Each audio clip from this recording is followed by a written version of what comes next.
30 años y un día. Tanto duró la permanencia en el poder de Matteo Messina Denaro. Era el 15 de enero de 1993, cuando el Comando Raggruppamento Operativo Speciale, el equipo especial del Raggruppamento Operativo Speciale del Capitán Último, arrestaba en Palermo Totorina, el jefe de jefes, la bestia, el hombre que había dado inicio a la temporada de masacres de Cosa Nostra, una temporada que de todas formas continuaría incluso después de su arresto. Pues bien, con la caída de Totorina quedaban dos grandes jefes en circulación. Uno era un ex compañero, precisamente de Rina, Binú, Bernardo Provenzano. El tío Bernardo, el tío Provenzano. El hombre que había matado con sus propias manos a Michele Cavatallo, el primer impulsor de la primera gran guerra de la mafia, la de principios de los años 60. Tras la captura de Provenzano en abril de 2006, Matteo Messina Denaro se volvió el rey indiscutible de Cosa Nostra. ¿Pero quién es Matteo Messina Denaro? ¿Y qué sucede ahora en el difícil enfrentamiento cotidiano entre el Estado italiano y la delincuencia organizada de tipo mafioso? Veamos si podemos entenderlo un poco mejor. Matteo Messina Denaro recibió su primera denuncia por asociación delictiva de tipo mafioso en 1989, es decir, 4 años antes de la detención de Totorina. Pero en poco tiempo tuvo un ascenso vertiginoso hacia la cúpula, hacia lo que es el Olimpo de Cosa Nostra.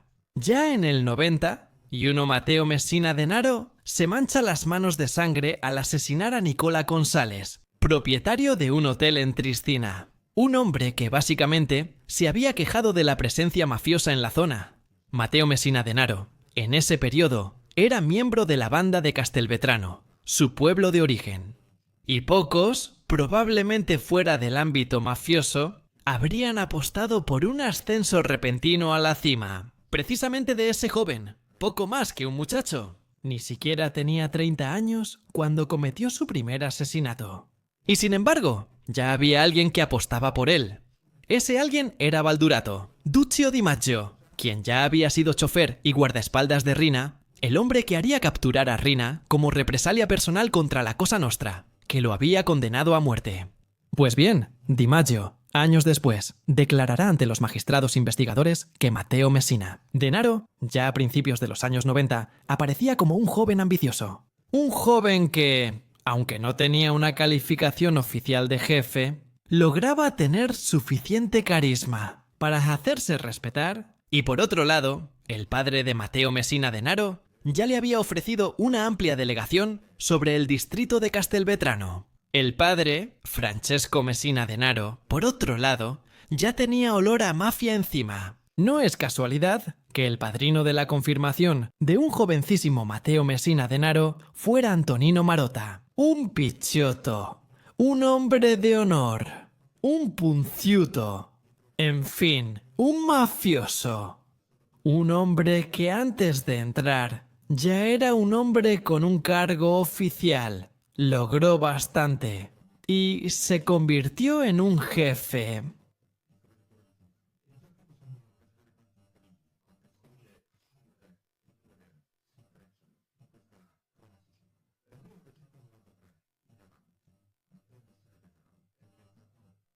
En 1992 ya estaba en los escuadrones de sicarios en Brancaccio, provincia de Trapani y Roma. Le asignan tareas antes de hacer vigilancias para el atentado que sufrirá Mauricio Costanzo. Luego, matar al ministro Claudio Martelli, socialista acusado por la mafia de no respetar los acuerdos, y a Giovanni Falcone, el magistrado en primera línea contra la mafia.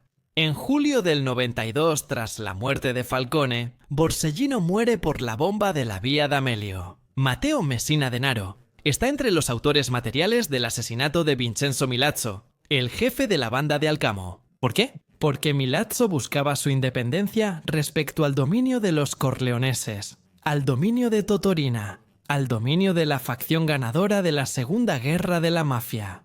Desde ese momento en adelante, Matteo Messina Denaro se convertiría en un hombre de confianza, aunque no había logrado matar al vicecomisario Calogero Germanà en Mazara del Vallo. No importa. Sus relaciones consolidadas con Bagarella, con Brusca, con los hermanos Graviano, todos los hombres de la estrategia bombardeadora de Cosa Nostra, lo habían convertido en un jefe, o al menos digno de convertirse en uno. Un jefe que se habría consolidado con el paso de los años. Después del arresto de Irina, y aún más después de las detenciones de Brusca, y, sobre todo, de Bernardo. Provenzano, Irina y Provenzano representaban a la vieja mafia, en ciertos aspectos. Ambos habían sido alumnos de Luciano Leggio Usciancato, el hombre que había llevado a la vieja mafia rural, la del doctor Michele Navarra, al verdadero siglo XX. Fue Leggio quien mató a Michele Navarra, el viejo jefe de la mafia de Corleone.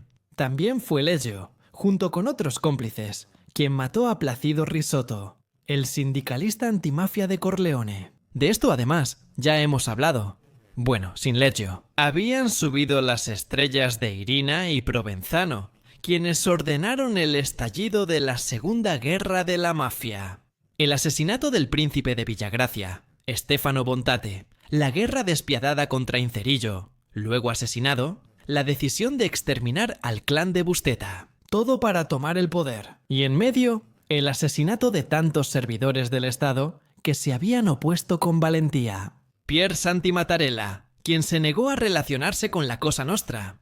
Siguiendo con el ex general de los Carabinieri, Carlo Alberto de la Chiesa, el hombre con las insignias en la piel, prefecto con poderes especiales prometidos sobre Palermo, pero que nunca obtuvo. De él ya hablamos en otro video. Y luego, obviamente, Rocco Chinnici, Nini Casarà, el comisario Montana, Falcone, Borsellino. Muchos muertos a lo largo de las calles de Palermo, decididos por los corleoneses, con quienes Matteo Messina Denaro se sentía extremadamente afín.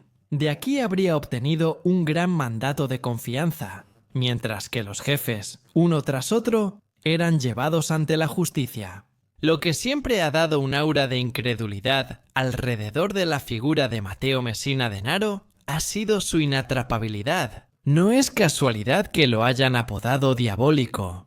Sí, como el personaje de los cómics, inatrapable e imposible.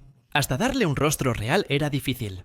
Durante mucho tiempo, durante décadas, Matteo Messina Denaro tuvo un rostro joven, obviamente ya no replicable, y una reconstrucción gráfica de su supuesto envejecimiento. No había imágenes, no había fotografías, no había retratos, no había nada. Casi un hombre sin rostro. Por eso también lo llamaban Diabólico. Como el criminal que se fabrica máscaras extremadamente reales, con las que esconderse, mimetizarse en la sociedad civil, en la vida cotidiana. Inalcanzable, inatrapable y sin un rostro. Sin embargo, capaz desde 2006 hasta hoy de imponer su ley, de decidir él cómo se debían manejar los negocios. Negocios sucios, el tráfico de drogas, el tráfico de armas, el lavado de dinero, también tráficos relacionados con los desechos, los residuos industriales y no solo eso. Hay que decir que sobre la figura de Matteo Messina Denaro se ha dicho mucho, se ha escrito mucho y quizás también se ha especulado un poco. Pero llegamos a su arresto. Llegamos a la mañana del 16 de enero de 2023 al operativo de los carabineros en una clínica en la que Matteo Messina Denaro era paciente. Iba ahí desde hacía casi 2 años, después de haber descubierto esa neoplasia de la que padecía. Para los ingresos y las operaciones, había proporcionado una identidad falsa. Quizá fue precisamente eso lo que le costó el arresto, porque, de todas formas, incluso yendo a las clínicas privadas, hay que presentar documentos, un código fiscal, una tarjeta de seguro médico. Esos documentos, a nombre de un tal Bonafede, eran falsos. Y quizá fue precisamente eso lo que desencadenó la trampa organizada por los carabineros. Siempre por parte del Raggruppamento Operativo Speciale, el Grupo Operativo Especial, que 30 años y un día después del operativo contra Totò Riina, ha repetido y dado un segundo acto. Pero en este punto surgen las preguntas. ¿Cómo sucedió con Riina hace 30 años? ¿Cómo sucedió después con Bernardo Provenzano? ¿La captura de un jefe es una verdadera hazaña o solo un intento de limpieza? Por parte de Cosa Nostra, algunos documentos oficiales han declarado que con la captura de Matteo Messina Denaro, básicamente se ha concluido la fase dominante de Cosa Nostra. En fin, la mafia debería estar ya derrotada. ¿Estamos seguros de eso?